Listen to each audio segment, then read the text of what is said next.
We're going to be taking a look at this 2017 Cadillac XT5, but first I want to go back in time a little bit and show you a Cadillac that's so hideous it shouldn't be allowed on the street. Let's roll that tape. The Brett Jackson car auction is over, and these are vehicles that have been sold on their way to transport. Now technically we're not supposed to be out here past midnight, but since I'm such a very important person with total access, I'm allowed to give you a bit of a tour. Well, kind of. For all you Cadillac fans, the 2004 Caddy, I knew it was going to be interesting when I saw a horseshoe glued to the hood.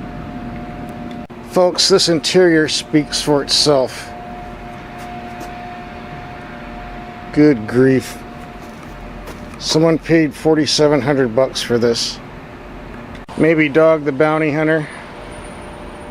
I'll pass on this one.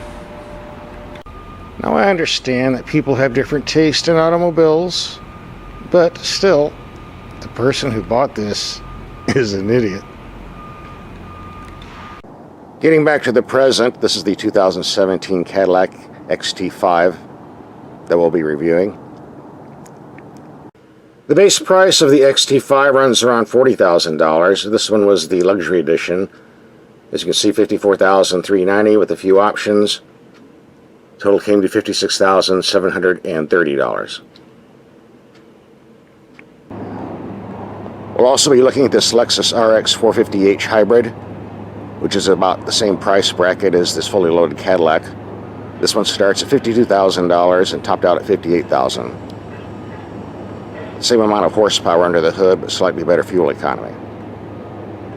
We'll have a link for that test at the end of this Cadillac video. If you're wondering why we didn't run the Cadillac and Lexus vehicles in the same video, well, the reason we didn't do that is because the video would be too long. We shoot for a time of 10 minutes on each car. This is a nice looking vehicle, especially with that white metallic paint that costs an extra $1,000. A lot of attention to detail went on the rear design too. I've gotten a lot of compliments on this vehicle's looks, especially from the little kids that get off the school bus.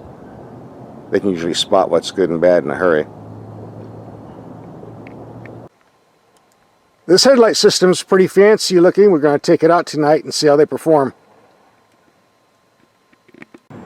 It's dark enough, so let's try these headlights out. See what they do. Here we have the headlights on a building 100 feet away on low beam. Pretty bright, although the right is a bit on the low side. Now we got the high beams. Lots of light here, no complaints. Here we have the brights on a building 300 feet away. Once again, lights up very nice. Got the low beams. Cuts off at the base. More than adequate for city driving. And even back roads too. These are excellent lights. There's only one engine offered. That's the mid-size V6, putting out 310 horsepower. A motor that's used across the entire GM line. This one's rated 18 mpg in the city and 26 on the highway. It's connected to an 8-speed automatic transmission. This particular vehicle had all-wheel drive for better traction. If you order 2-wheel drive, you'll get slightly better fuel economy ratings. The shifter appears to be an attempt to copy the system used on BMWs. It takes some manual dexterity to use. If you're going to loan this Caddy to Grandma to go to church on Sundays, I don't know if she's going to be able to operate it. It takes a bit of practice. Since we're inside, we might as well look at the rest of the cabin, which is actually very nice. There's plenty of room in the second row seating. And yes, they do fold down all the way. Great for hauling items, or for those who like throwing their pets back here. Adequate room in the storage area. And yes, we do get a real spare tire. We get a nice console with lots of useful information. A decent sized glove box. The usual cup holders. a medium-sized console. There were two minor complaints I had. Number one is the same complaint that people have been bitching about for a long time, and that is the lack of knobs on the infotainment system.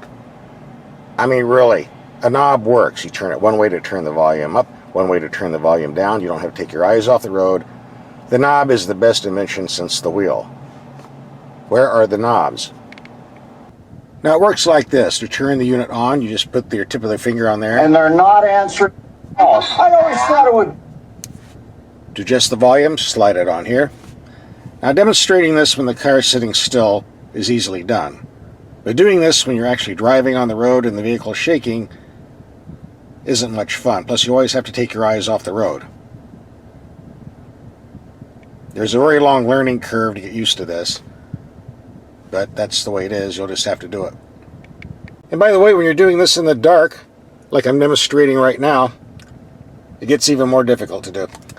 But I will say one thing, the sound coming out of the speakers is pretty good, so I'll give them credit for that. As far as the missing knobs go, yeah, we can only wish.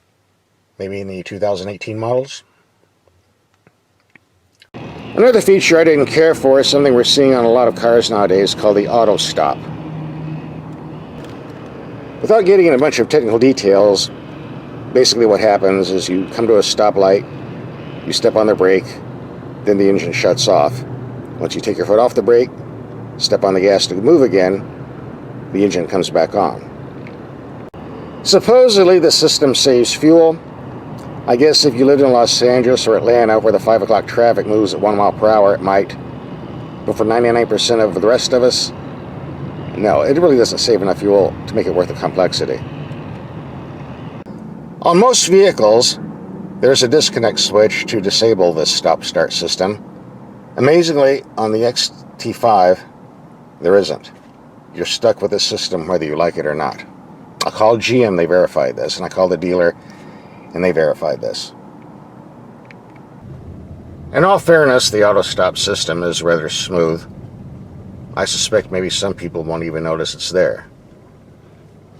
But still, the lack of a disconnect switch, well, it kind of baffles me why they did that.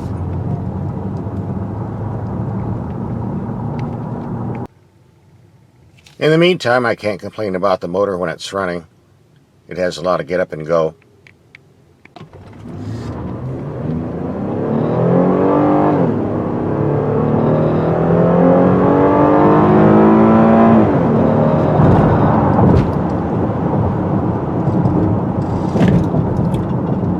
The brakes are nice and firm and work just fine, by the way. The best way to reveal the ride quality is to run over speed bumps. Let's try a couple. We're doing 25 miles per hour for those who care. That was the second speed bump. Here comes the third one. Oh, here comes the nasty one. Overall, I'd say ride comfort is excellent. I was going to take this on our cornering circle to evaluate the handling ability. Unfortunately, they're doing construction on that spot, so we can't do that. But I can tell you the handling and cornering ability is far above average for an SUV.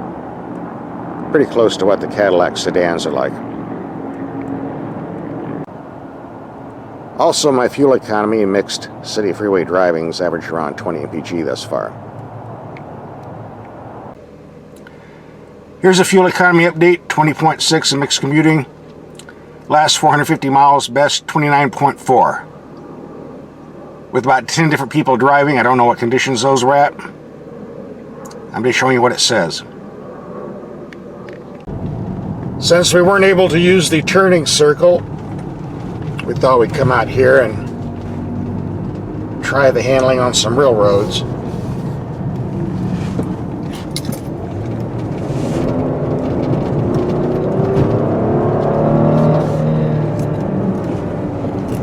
This isn't a sports car, but it's handling about as well as a Cadillac sedan.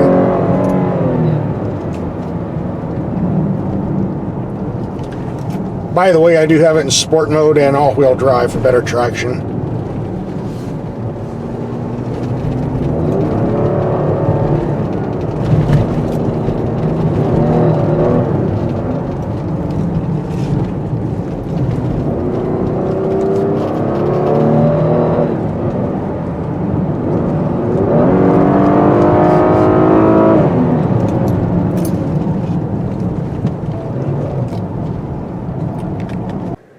Like it says, rough road. That's because we're no longer driving on smooth pavement, but a dirt road with lots of potholes and ripples, as you can see by the way the camera's bouncing around. Naturally, there's a lot of thumping and bumping noises coming into the cabin, but the suspension is doing a great job of absorbing the impacts. I'm really not feeling much. Pretty smooth.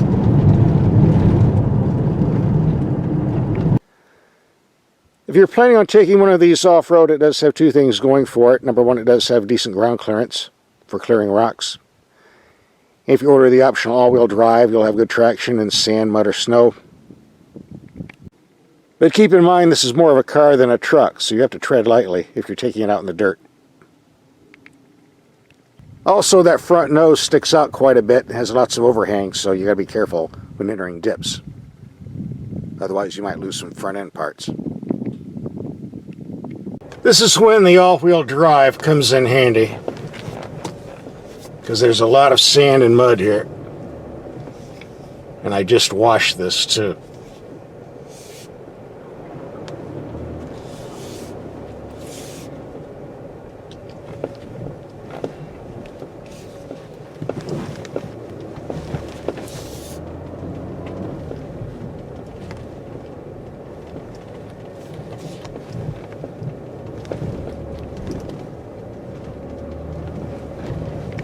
By the way, the fuel economy on the freeway, doing 75 miles per hour, climbing from 2,000 feet to 4,000 feet, was 25 miles per gallon.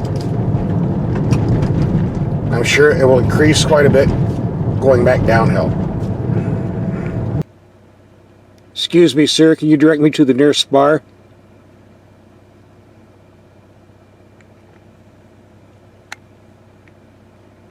Oh, I see he's getting free milk there.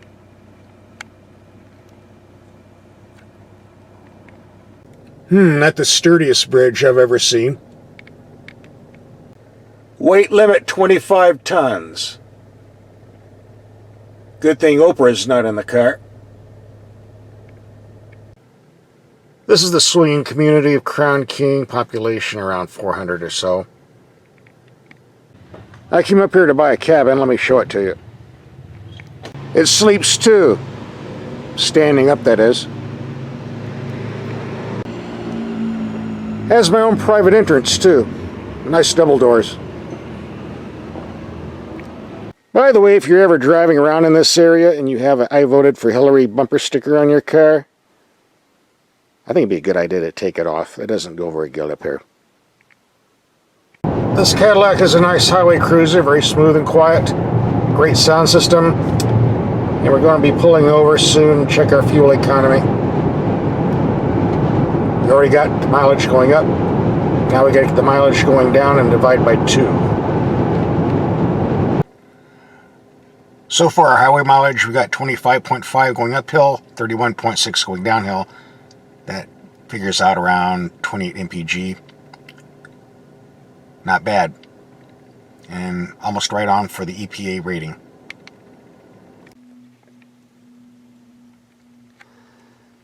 Here's my take on the Cadillac XT5.